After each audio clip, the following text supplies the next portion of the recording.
Hi all. അപ്പോൾ ദേ അടുത്തൊരു video ആയിട്ട് ഞാൻ വീണ്ടും വന്നിട്ടുണ്ട്.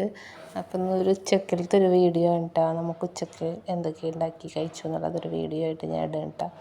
അപ്പോൾ അതേ നമ്മൾ കൊള്ളി സ്റ്റൂ ഉണ്ടാക്കാൻ വേണ്ടിയിട്ട് നമ്മൾ പോവുകയാണ്. അപ്പോൾ അത് ഡീറ്റെയിൽ ആയിട്ടൊന്നും ഞാൻ എടുത്തില്ല കേട്ടോ. അതിൻ്റെ ഇടയിൽ ഒരു തിരക്കും ഇതൊക്കെ വരുമ്പോൾ പിന്നെ അങ്ങനെ പോകും. അപ്പോൾ നമ്മളിവിടെയൊക്കെ ചോറിൻ്റെ കൂടെ ഒന്നും കഴിക്കില്ല, നമ്മൾ ചായയുടെ ഒപ്പം ഇതൊക്കെ കഴിക്കുക. അപ്പോൾ അതിന് വേണ്ടി എന്നാലും എൻ്റെ ഹസ്ബൻഡിൻ്റെ ഒക്കെ അവിടെ ചോറിൻ്റെ കൂടെ കഴിക്കും. അപ്പോൾ ഞാനങ്ങനെ ഒന്ന് ട്രൈ ചെയ്യാമെന്ന് വിചാരിച്ചിട്ട് അത് ആക്കിയതാണ്. സവോളയൊക്കെ ഇട്ട് പച്ചമുളക് ഒക്കെ ഇട്ട് ഒന്ന് സ്റ്റൂ ആക്കി, എന്നിട്ട് ഞാൻ മീൻ കറി കൂട്ടി കഴിച്ചിട്ടാ. പിന്നെ ചോറിൻ്റെയും കൂടി കഴിച്ചു. അപ്പോൾ അങ്ങനെയാണ്.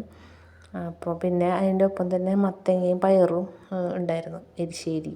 നല്ല ടേസ്റ്റ് ഉണ്ടായിരുന്നു കേട്ടോ. ഒരു മധുരമൊക്കെ ഉണ്ടായിരുന്നു, നല്ല മൂത്ത മത്തങ്ങയായിരുന്നു. അപ്പോൾ അങ്ങനെ പിന്നെ ഒരു പപ്പടം അച്ചാറൊക്കെ ഉണ്ട്. പപ്പടം ഒരുമിച്ച് ഞാൻ എടുക്കാറില്ല, ഇതൊരു വീഡിയോയിൽ ഞാൻ കണ്ടത് പാടില്ല. അപ്പോൾ ഞാനങ്ങനെ പപ്പടം മാത്രം എടുത്തു. അത് ഇതിൻ്റെ പിറ്റേ ദിവസം നമ്മൾ അംഗൻവാടിയിൽ പ്രവേശനോത്സവം പോണ കുട്ടികൾക്ക് അങ്ങനെ എന്തൊക്കെയോ ട്രോഫി കൊടുക്കലൊക്കെ ആയിരുന്നു. അപ്പോൾ എൻ്റെ മക്കൾ രണ്ടുപേരും LKGയിലേക്കായി. അപ്പോൾ അതിന് വേണ്ടി അവിടെ വന്ന് പിന്നെ അത് കഴിഞ്ഞ് അമ്മുൻ്റെ ഹെയർ കട്ട് ചെയ്യാൻ വേണ്ടി വന്നിട്ടുണ്ടായിരുന്നു കേട്ടോ. അമ്മുൻ്റെ ഭയങ്കര ചുരുണ്ട മുടിയാണ് കേട്ടോ, കിളി ഹെയറാണ്. അപ്പോൾ അവിടെ പല സ്ഥലത്ത് ഞാൻ മാറി മാറി വെട്ടിക്കും. എവിടെയെങ്കിലും നല്ല വൃത്തി, എല്ലായിടത്തും നന്നായിട്ട് തന്നെ അവർ വെട്ടും, പക്ഷെ അവരെ കൊണ്ട് പറ്റൂല കേട്ടോ, ഭയങ്കര കിളിയാണ്. അപ്പോൾ അങ്ങനെ അതൊക്കെ വെട്ടി ഇവർ വൃത്തിയാക്കി തന്ന് അങ്ങനെ നമ്മൾ അവിടെ നിന്ന് ജ്യൂസ് കുടിക്കാൻ പോയിട്ടാ. ജ്യൂസും കട്ട്ലേറ്റൊക്കെ കഴിച്ച്. അപ്പോൾ ഇന്നത്തെ വീഡിയോ എത്ര ഉള്ളൂ കേട്ടോ. ഇഷ്ടമായെങ്കിൽ എല്ലാവരും ഒന്ന് ലൈക്ക് ചെയ്യണം, സബ്സ്ക്രൈബ് ചെയ്യണം കേട്ടോ.